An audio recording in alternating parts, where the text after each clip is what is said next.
I think Secretary Hegseth, from his warfighter methodology that he was really trying to push, I think that was the main focus of what you really pull out of this. If you're looking at the way that he's putting this out, it was kind of his strategic vision to be able to get after war fighting and getting away from the idea of defense, right? So that was a big portion of what he spent his time dealing with, was being able to enforce combat standards. He kept referring to, we need more Schwarzkopfs, less Millies, was one of the comments that he actually made. That was one of his quotes. And so I think that from that perspective, you are seeing that there's going to be a higher amount of from that warfighter perspective. You're going to be looking at long-range missile development and things of that nature. And then from an inside culture perspective is also, he mentioned that some of the people that he had fired up until this point was, you cannot change culture without removing some of the folks that are holding on to the old culture. And so it was kind of a shot over the bow, if you will, to others as well, saying, okay, is this something that you guys are willing to do? And if you're not willing to follow along with this vision, then do the honorable thing and retire. That was something else he brought up as well. Wayne, you are a career military officer, colonel in the U.S. Army. Many folks would say the military does evolve over the decades. And I'm just curious, does the president make some good points, or we are going to see an evolution in our military forces? It's not set it and forget it in terms of the culture in particular. And I guess talk to me about the culture and what you saw in terms of evolution and whether it was good or bad. Yeah, I mean, and I think there's been great, wonderful strides have been made in terms of that. And then I see other areas where I think that things have been taken a little bit too far. One of the things Secretary Hegseth brought up as well was looking at mandatory training requirements.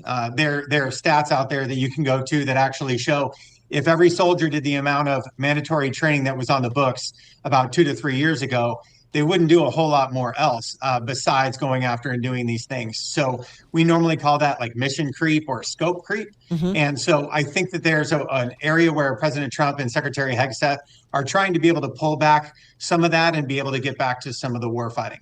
But you can't just throw out everything that's been done. They kept bringing up merit. I think that there's a lot of good merit-based promotions that do happen inside of the military. Now, how fast they go and that I think is something that they do want to take a look at. So they are coming back and planning for a full standards review, which is obviously going to take a little while. That's not something that's going to happen overnight, but it is something that they did bring up, and I think that it's probably a good time for change. Hey, Wayne, a big question about this was, and I saw some video edits. I didn't get to watch his whole speech, but I saw some video, and it seemed to be the crowd didn't react the way that a crowd typically reacts when speaking to lawmakers or when speaking to supporters. And it got me thinking about, what are the politics of the military? Is the military political? What was your experience? What is the experience that the president wants it to be? Well, I think one of the biggest things, the military needs to remain apolitical. We serve, and the biggest piece is we defend the Constitution of the United States above all things, and then the commander-in-chief.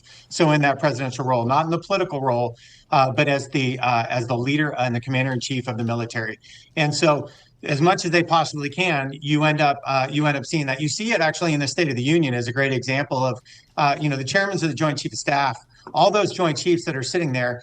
They sit and they remain. They don't clap. They don't do that. That's just protocol. That is something that the military leaders have been expected to do up until this point. You have your Secretary of Defense, Secretary of War / and then the President of the United States speaking to them. And so at that point in time, they were mainly in receive mode.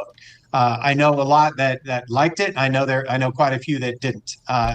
Just depending on where they are on the culture.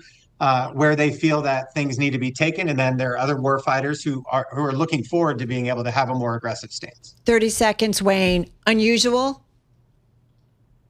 Absolutely unusual and unprecedented in terms of how he's trying to do it. But I know that President Trump and Secretary Hegseth are trying to get as much done in this time period as they can. That includes even during government shutdown. You've seen a lot of movement from RTX, Coyote loitering munitions for $5 billion. Lockheed's PAC-3 interceptors, $9.8 billion contract for that, really pushing for Sentinel missiles to replace the Minuteman for nuclear stuff. Northrop's B-1 bombers, submarines, $28 billion in munitions, and they want to be able to double or quadruple the productivity. So you are seeing a lot of that warfighting mentality being pushed, and I think it's an opportunity for them to tell everybody about it.